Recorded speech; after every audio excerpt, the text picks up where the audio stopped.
Problema ng mga naka N16 to sa QG engine dahil nga walang nabibiling oil seal at hindi natatanggal yung oil seal dito.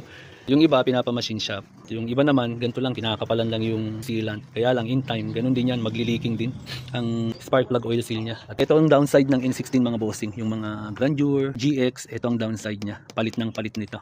Matagal naman pero yun nga lang, magastos dahil mahal naman dito. Pinapukpok ko to, yung gilid niya, dahan-dahan lang. Parang may takip pa yan dyan eh, may nakausli pa dyan.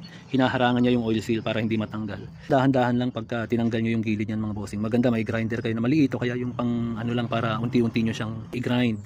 Pwede rin yung pukpok-pukpok konti, kaya lang delikado. Plastic po ito. Pag nabutas yan, nag-crack, edi palit talaga. So ito mga bossing, tinanggal na namin yung gilid niya. Natsaga naman ng aking bataan niya, si Chokworks. Chokworks. Tasya na, o yan o. Pang GA engine na oil seal. Matigas lang to, pinagpalitan to, meron akong bago nito. So kailangan pang konting ano pa dito para talagang swak na swak. Yun lang gawin nyo mga bossing. Pero again, ingat dahil pag nabasag yan, tuluyan nang bibili kayo ng valve cover. Ito na mga boss, yan, nailagay na. At least, di ba, hindi na tayo bibili pagka nagawa yung ganito. Oil seal na lang lagi papalitan natin, hindi na yung buong valve cover mga bossing. Pang GA engine yung nilagay namin na oil seal mga boss. Spark plug oil seal. Valve cover ng QG engine.